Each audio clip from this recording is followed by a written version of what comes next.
Week 9 was actually a good week in which the market did exactly what we wanted it to do. However, we still had over 1,000 in realized losses. And the reason for this is that we kept taking losses on our hedges. This brought about an important lesson moving forward. If we're going to close out our hedges, we need to close them out for a profit. If we close our hedges out for a loss, our next move should be to close out our main position for a profit. It doesn't make sense to close out hedges for a loss, leave our main position open, and then see it potentially go into the red.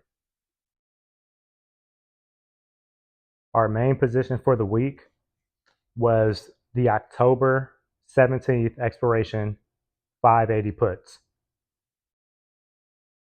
The market began the week instantly pulling back, and what we started to do was hedge against our 580 position. The first hedge we closed out was the 565 short-term hedge that we had against our 580 puts, and then we went and opened 540 puts that also expired in October. This gave us a lot of capital to build some additional positions to hedge against our 580s. With the income from selling the 540 puts, I went ahead and started buying call positions to go against the 580 main position puts that we have open. So for the most part, this week, we kept the 580s open for the entire week, and we traded off of that position to try to protect our position in case the market went a lot higher. As mentioned, the issue with this strategy was that I kept closing out the hedge calls for losses, which ended up looking like a loss on my account.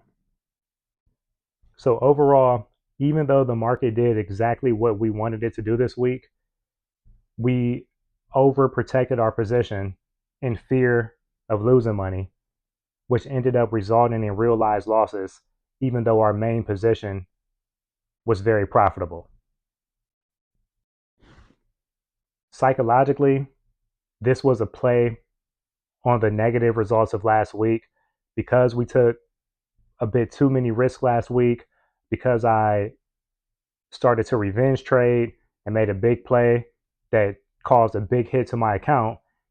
Following up this week, I was a bit overly protective of taking a large loss. That's why it's so important to have a strategy, stick to that strategy, and make sure that we don't make mistakes that can potentially blow up our account, because the fallout to that is maybe being a bit overly cautious going forward, whereas this week should have been a great week to pull profits for the account. Going into next week, the plan is for it to be more of the same. We're going to keep our 580 puts that expire in October. We're going to keep those open. We're looking for a strong downward move in the market because the market rode up so much throughout the summer that I'm expecting September and October to have some type of pullback. So that is the play that we're going to continue to ride moving forward.